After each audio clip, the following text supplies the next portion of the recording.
Setelah dia membuka semua pakaianku, aku diperlihatkan punyanya yang sangat besar itu. Yang terpernah aku bayangkan sebelumnya, kira-kira besarnya berdiameter 4 cm dan panjang kira-kira 18 cm. Wow, panjang banget pikirku. Pak, panjang banget timun kamu, Pak. Aku nggak tahan pengen dimasukin timun kamu, Pak, kataku yang binar lepas. Ah, sakit sayang, ucapku ketika timun bosku masuk ke dalam gua punyaku. Subscribe dulu channel ini ya. Nanti aku lanjutin ceritanya dengan penuh menggoda. Namaku Nirmala. Aku akan bercerita tentang dunia segarku yang enak bersama bos tampanku. Aku adalah salah satu karyawan yang berada di bagian sekretaris kantor. Setiap hari aku bekerja, kadang pulang, kadang tidak. Lebih sering tidak pulang sih. Aku tidak pernah menyangka kalau aku bisa merasakan hal seperti ini. Setiap kali aku melihat dia bosku sendiri, ada sesuatu yang bergetar di hatiku. Rasanya aneh, salah, tapi juga sulit untuk dihindari. Dia bukan hanya atasan, tapi juga seseorang yang karismatik, hangat, dan selalu bikin aku pengen dipuasin. Dia terlalu baik untuk ukuran seorang bos. Aku mencoba untuk bersikap profesional. Setiap kali dia memanggil namaku di rapat atau meminta pendapatku, aku pura-pura santai, meski sebenarnya aku gugup setengah mati. Aku takut ketahuan kalau ada sesuatu yang berbeda di mataku setiap kali aku menatapnya. Tapi, akhir-akhir ini, aku merasa dia juga memperhatikanku lebih dari biasanya. Apakah aku cuma salah paham? Mungkin dia memang begitu ke semua orang. Atau mungkin ada sesuatu. Bodohnya, aku berpikir seperti itu. Satu malam, setelah lembur, hujan deras tiba-tiba turun. Aku masih di kantor, mencoba menyelesaikan pekerjaanku, tapi sebenarnya aku sedang mencari alasan untuk tidak keluar. Lalu, dia muncul di depan mejaku. Nirmala, belum pulang, tanyanya, sambil berdiri di sana dengan tangan menyelip di saku celananya. Hujannya deras, Pak. Saya tunggu reda dulu, jawabku sambil tersenyum kecil, mencoba menyembunyikan gugupku. Dia mengangguk pelan, lalu menatap keluar jendela. Rumahmu jauh? Lumayan, Pak. Tapi nggak apa-apa. Saya bisa tunggu. Dia terdiam sejenak sebelum akhirnya berkata, aku bisa antar kamu kalau mau. Sudah malam, nggak aman kalau sendirian. Deg, aku merasa detak jantungku seperti berhenti sejenak. Antara bingung dan senang, aku nggak tahu harus menjawab apa. Nggak usah, Pak. Nggak enak juga merepotkan, kataku. Walau dalam hati, aku ingin sekali bilang iya, tapi aku yang tawarin. Lagi pula, hujannya nggak kelihatan akan reda dalam waktu dekat, jawabnya sambil tersenyum kecil, senyum yang selalu membuat aku kehilangan kata-kata. Dan saat itu, aku tahu aku berada di persimpangan. Kalau aku terima tawarannya, apa artinya ini? Apa ini hanya sikap baik seorang atasan? Atau mungkin, ini adalah awal dari sesuatu yang selama ini hanya aku bayangkan? Aku menatapnya sejenak, mencoba membaca maksud dari tawarannya. Tapi aku terlalu takut salah menafsirkan. Jadi, aku hanya tersenyum kecil dan berkata, nggak apa-apa, Pak. Saya tunggu saja sampai hujan reda. Terima kasih ya. Dia mengangguk pelan. Kalau begitu, hati-hati ya, Nirmala. Jangan terlalu malam pulangnya. Aku hanya mengangguk sambil tersenyum, meski dalam hati aku merasa kecewa. Aku berharap dia akan bersikeras atau setidaknya menawarkan lagi, tapi dia hanya mengambil jasnya yang tergantung di kursi dan melangkah pergi. Aku mendengar suara pintu lift menutup, dan keheningan pun menyelimuti ruangan. Aku duduk kembali di kursiku, mencoba fokus pada layar laptop, tapi pikiranku melayang-layang. Kenapa aku berharap lebih? Dia hanya bosku, dan tawarannya tadi pasti murni karena kebaikannya. Aku tahu aku terlalu banyak berharap, tapi tetap saja rasanya sesak. Hujan di luar terus turun. Kadang deras, kadang mereda sedikit, tapi tak kunjung berhenti. Aku memandang keluar jendela, melihat lampu-lampu kota yang terlihat buram karena tetesan air di kaca. Suasana ini cocok sekali dengan hatiku yang juga terasa sendu. Setelah beberapa saat, Aku memberanikan diri untuk keluar. Aku tak ingin terlalu larut di kantor sendirian. Untungnya, hujan sudah agak mereda, meskipun masih gerimis. Aku menepi di halte dekat kantor, menunggu ojek online yang aku pesan. Dingin mulai merayap. Tapi entah kenapa, yang aku rasakan lebih dari sekadar dingin fisik. Ada kekosongan yang sulit dijelaskan. Di perjalanan pulang, aku mencoba menyalahkan diriku sendiri. Kenapa aku sampai berharap dia akan melihatku lebih dari sekadar karyawan? Kenapa aku biarkan perasaan ini tumbuh? Aku tahu seharusnya aku tak boleh seperti ini. Tapi tetap saja, aku tak bisa mengendalikannya. Saat sampai di rumah, aku menatap layar ponselku. Ada pesan dari grup kantor. Pesan-pesan biasa soal pekerjaan besok. Tapi, tidak ada pesan darinya. Tidak ada tanda bahwa dia memikirkan apakah aku sudah sampai dengan selamat atau belum. Malam itu, aku berbaring di tempat tidur sambil menatap langit-langit kamar. Aku tahu, aku harus berhenti bermimpi tentang sesuatu yang tidak mungkin terjadi. Tapi bisakah hati benar-benar diajak berkompromi? Keesokan paginya, aku datang ke kantor lebih awal dari biasanya. Aku ingin mengalihkan pikiranku dari kejadian semalam. Rapat pagi ini terasa seperti rutinitas biasa. Tapi entah kenapa, aku sedikit gugup. Rasanya, setelah momen semalam, aku takut berhadapan dengannya. Tapi, aku tahu, aku harus bersikap profesional. Saat rapat dimulai, dia masuk ke ruangan dengan langkah mantap seperti biasa. Tatapannya berkeliling, sebelum berhenti sesaat di arahku. Aku pura-pura sibuk menata berkas di depanku, berharap dia tidak menyadari wajahku yang sedikit memerah. Rapat berjalan lancar, sampai dia mulai membahas rencana studi banding ke perusahaan lain. Aku mendengarkan dengan seksama, meski di dalam hati aku sudah sibuk menebak siapa yang akan dia pilih untuk mendampinginya. Untuk studi banding ini, saya pikir kita butuh seseorang yang memahami detail proyek ini dan bisa membantu saya menjelaskan kebutuhan perusahaan kita, katanya sambil menatap semua orang di ruangan. Lalu, dia melanjutkan, "Nirmala, saya ingin kamu ikut mendampingi saya." Aku tertegun. Jantungku seperti berhenti sejenak. Semua mata di ruangan langsung mengarah kepadaku. Aku mencoba tetap tenang, meskipun aku bisa merasakan pipiku memanas.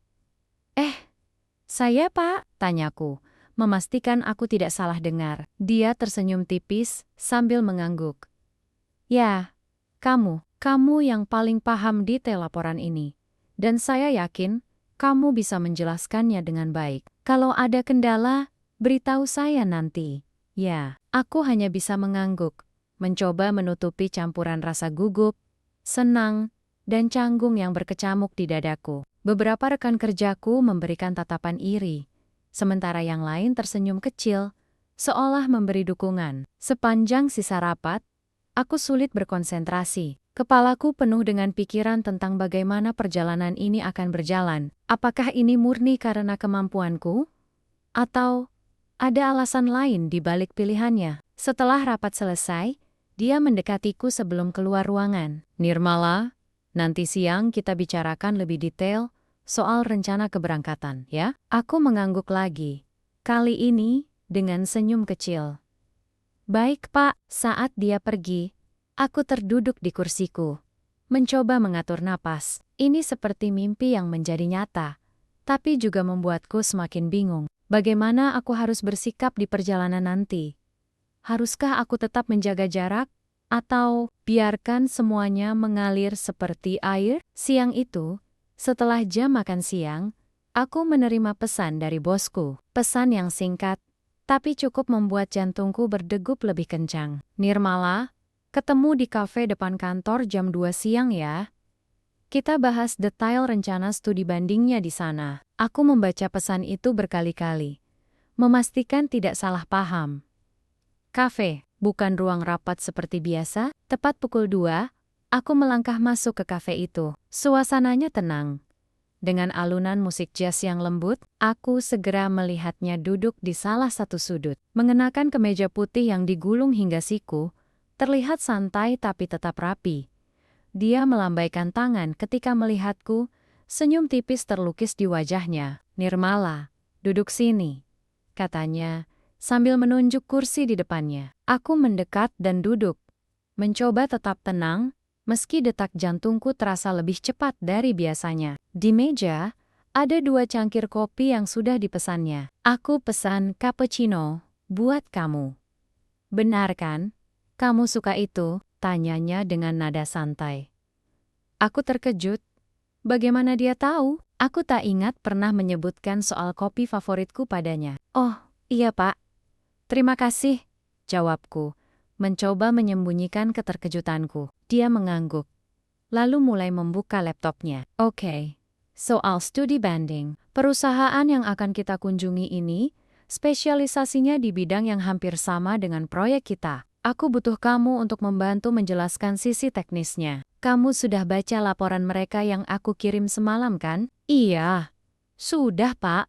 Jawabku, mencoba mengimbangi profesionalitasnya, meski pikiranku terusik oleh hal-hal kecil, seperti cara dia mengingat kopi favoritku, atau bagaimana nada suaranya terdengar lebih hangat dari biasanya. Aku merasakan getaran dadaku memuncak. Pembicaraan kami berlanjut sekitar setengah jam. Aku mulai merasa nyaman, fokus pada diskusi, hingga semua materi terasa lebih jelas. Tapi, saat pembicaraan selesai, dia tiba-tiba menutup laptopnya dan menatapku.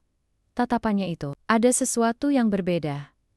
Nirmala, katanya perlahan, aku tahu mungkin ini mendadak, tapi aku ingin bilang sesuatu. Aku terdiam, menatapnya, mencoba menebak arah ucapannya. Apa ini tentang pekerjaan? Atau sesuatu yang lain? Dia melanjutkan, kamu itu karyawan yang luar biasa. Aku sering memperhatikan bagaimana kamu bekerja. Dan aku sangat menghargai dedikasimu. Tapi, aku juga merasa ada sesuatu yang berbeda. Aku membeku. Apa maksudnya? Kata-katanya membuat jantungku berdegup kencang. Tapi aku tak berani menebak terlalu jauh. Sesuatu yang berbeda, Pak? Tanyaku pelan.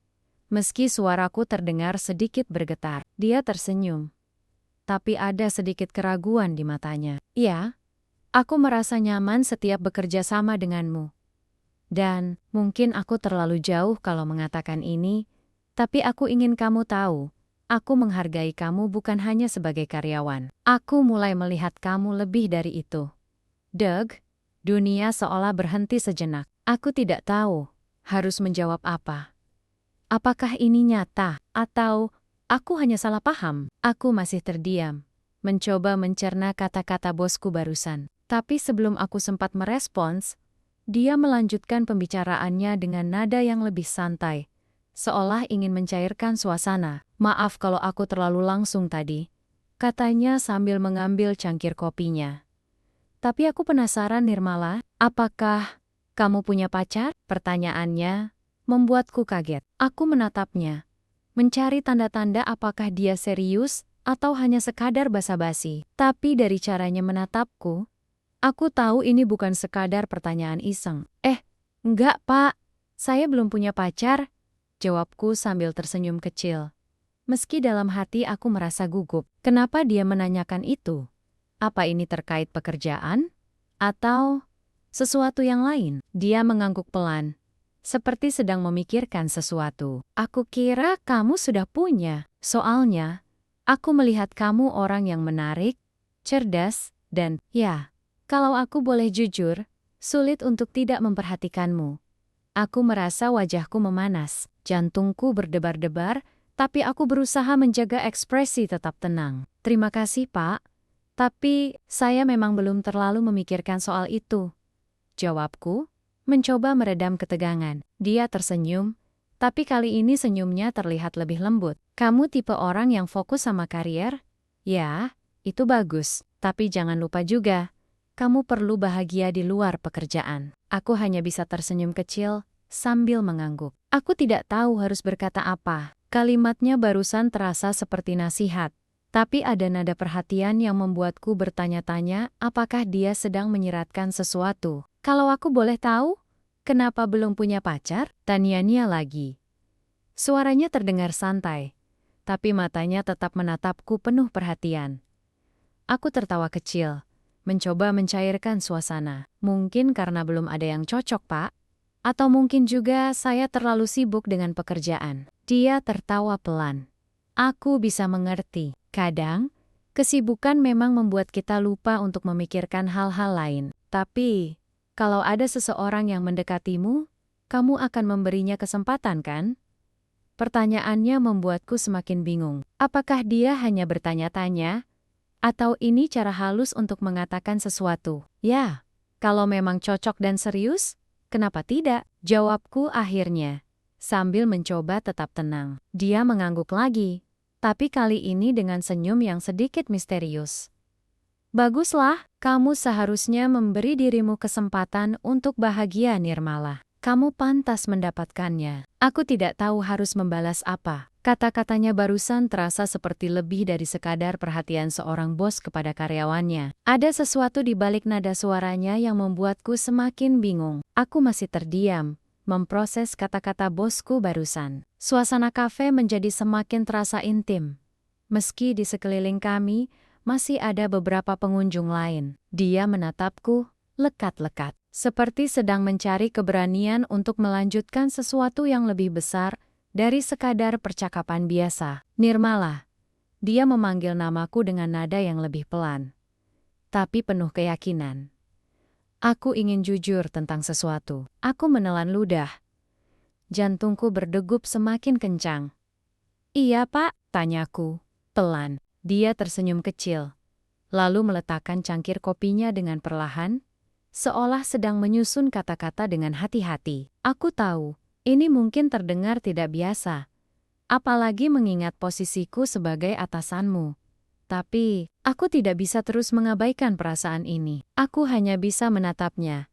Tidak tahu harus berkata apa. Aku menyukaimu, Nirmala, katanya akhirnya. Suaranya tegas, tapi juga ada kehangatan yang membuatku terpaku. Bukan sebagai karyawan, tapi sebagai seorang perempuan. Aku sudah lama memperhatikanmu. Bukan hanya dari cara kerjamu, tapi juga caramu membawa diri, caramu bicara.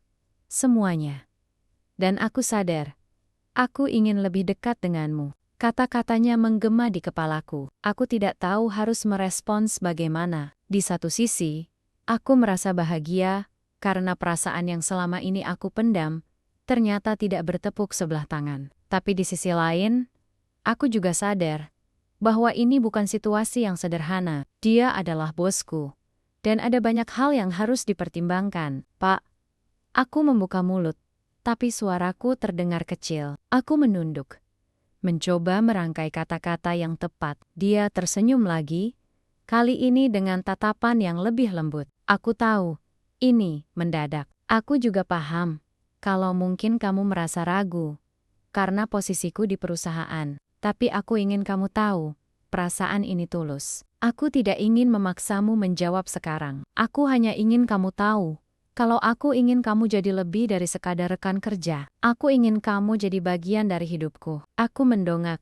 menatap matanya yang penuh kesungguhan. Aku tidak tahu bagaimana harus merespons. Tapi satu hal yang pasti, kata-katanya menyentuh hatiku lebih dalam dari yang pernah aku bayangkan. Aku menatap matanya, yang penuh dengan kejujuran dan kesungguhan. Kata-katanya tadi masih terngiang-ngiang di pikiranku, membuat hatiku berdebar-debar. Aku tahu, ini adalah momen yang tidak akan pernah kulupakan, Pak. Aku mulai berbicara dengan suara yang sedikit gemetar. Jujur, saya juga tidak pernah menyangka akan ada momen seperti ini. Dia menatapku dengan penuh perhatian, menunggu kelanjutan kata-kataku. Saya juga punya perasaan yang sama.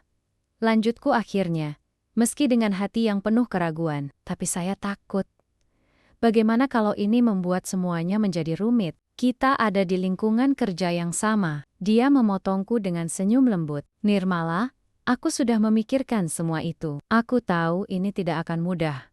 Tapi aku yakin, kalau kita berdua saling memahami dan menjaga batas, kita bisa melaluinya bersama. Aku terdiam sejenak, mencoba mencerna kata-katanya. Ada rasa hangat yang merayap di hatiku. Dia benar-benar memikirkan hal ini, bukan sekadar keputusan spontan. Aku bisa merasakan ketulusannya. Kalau begitu, aku menghela napas pelan, lalu memberanikan diri untuk melanjutkan. Saya mau mencoba, Pak. Saya menerima perasaan Bapak. Ekspresi wajahnya langsung berubah. Dia terlihat begitu lega dan bahagia. Senyum lebarnya membuatku ikut tersenyum, meski aku masih sedikit gugup. "Terima kasih, Nirmala," katanya. Suaranya penuh rasa syukur. "Aku janji, aku akan menjaga hubungan ini sebaik mungkin. Aku tidak akan membiarkan apapun mengganggunya, termasuk pekerjaan." Aku hanya mengangguk pelan, merasa bahwa ini adalah awal dari sesuatu yang indah, sekaligus menantang. Kami menghabiskan sisa waktu di kafe dengan percakapan ringan, mencoba menyesuaikan diri dengan kenyataan baru ini. Meski aku tahu jalan ke depan mungkin tidak selalu mulus, aku merasa yakin bersama dia, aku akan bisa menghadapi semuanya. Hari itu, setelah beberapa hari sejak percakapan di kafe, hubungan kami mulai terasa lebih dekat. Dia tetap menjaga profesionalitas di kantor, dan aku pun berusaha bersikap biasa, meski kadang sulit menyembunyikan senyum saat dia melewati mejaku. Kami seperti punya rahasia kecil yang hanya kami berdua tahu. Sore itu, saat hampir semua karyawan sudah pulang, dia mendekat ke mejaku. Suaranya pelan, agar tidak menarik perhatian siapapun. "Nirmala, nanti malam, kamu ada waktu?" tanyanya, sambil menatapku penuh arti. Aku menatapnya dengan sedikit bingung, tapi juga penasaran. "Ada, Pak. Memangnya ada apa?" Dia tersenyum tipis. "Aku ingin kamu datang ke rumahku. Aku ingin mengenalkanmu dengan tempatku tinggal dan, mungkin, kita bisa makan malam bersama di sana. Kalau kamu tidak keberatan, tentu saja." Aku terdiam sejenak. Ajakan ini terdengar begitu personal, tapi ada nada tulus di balik kata-katanya. Setelah beberapa detik berpikir, aku mengangguk pelan. "Baik, Pak. Saya akan datang." "Bagus. Nanti aku kirim alamatnya." "Ya, jangan terlalu tegang. Santai saja," katanya dengan senyum hangat, sebelum berjalan kembali ke ruangannya. Malamnya, aku tiba di depan rumahnya, sebuah rumah modern, dengan taman kecil di depannya. Aku sempat ragu untuk mengetuk pintu, tapi sebelum aku sempat melakukannya, dia sudah membukanya dari dalam. Dia mengenakan pakaian santai, berbeda dari penampilannya di kantor, tapi tetap terlihat rapi dan elegan. "Nirmala, masuk," katanya sambil tersenyum lebar. "Aku sudah menyiapkan sesuatu untuk kita." Aku melangkah masuk, merasa sedikit canggung, tapi juga penasaran. Interior rumahnya mencerminkan kepribadiannya sederhana, tapi elegan, dengan sentuhan hangat di setiap sudutnya. Di meja makan, aku melihat 2 piring sudah disiapkan dengan menu yang terlihat lezat. "Kamu masak sendiri, Pak?" tanyaku, sedikit terkejut. Dia tertawa kecil. "Iya, aku masak sendiri. Memang nggak sehebat chef restoran, tapi aku harap kamu suka." Aku tersenyum. Wah, saya jadi makin penasaran. Kami duduk di meja makan, dan percakapan pun mengalir dengan santai. Tidak seperti di kantor, suasana di sini terasa jauh lebih hangat dan personal. Dia menceritakan beberapa hal tentang dirinya yang belum pernah aku tahu, hobi, keluarganya, bahkan mimpi-mimpi kecil yang belum sempat dia wujudkan. Setelah makan malam, dia mengajakku ke ruang tamu. Kami duduk di sofa, menikmati secangkir teh hangat. Suasana terasa begitu nyaman, seolah dunia di luar tidak lagi ada. "Nirmala," katanya tiba-tiba, dengan nada lebih serius. "Aku ingin kamu tahu, kalau aku benar-benar serius dengan hubungan ini. Aku ingin kita saling mengenal lebih dalam, bukan hanya sebagai bos dan karyawan, tapi sebagai 2 orang yang saling peduli." Aku menatapnya, merasa hangat oleh kata-katanya. "Saya juga, Pak.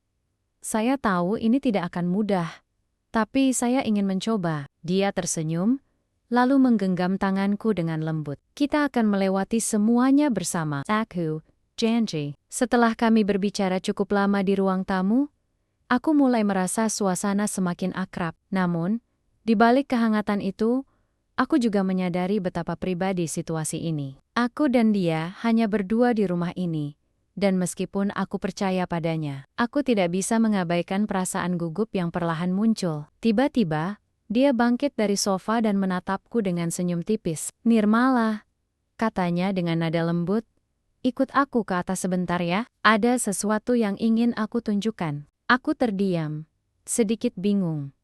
Ke atas, Pak, tanyaku memastikan. Dia mengangguk. Iya, ke kamar kerjaku. Aku punya sesuatu yang ingin aku perlihatkan. Tenang saja.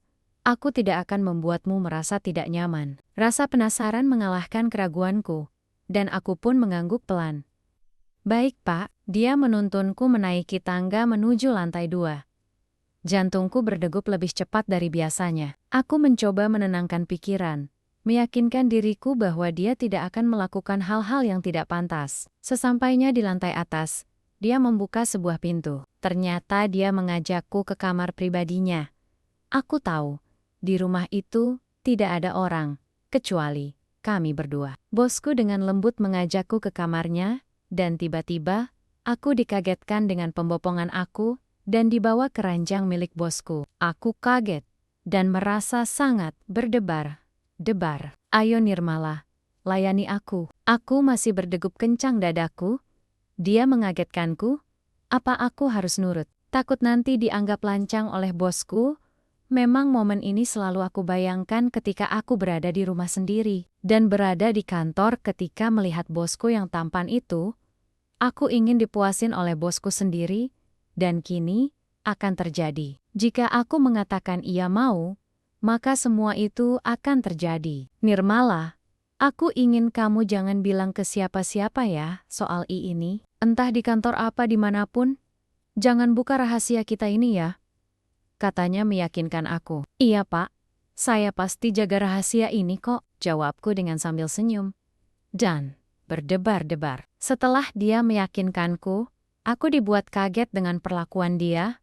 Dia menciumku lembut di bibirku yang mungil ini, sambil tangan memeluk, merayap dari punggungku, hingga ke bagian titik kenikmatanku, yaitu gunung kembarku di raba-raba.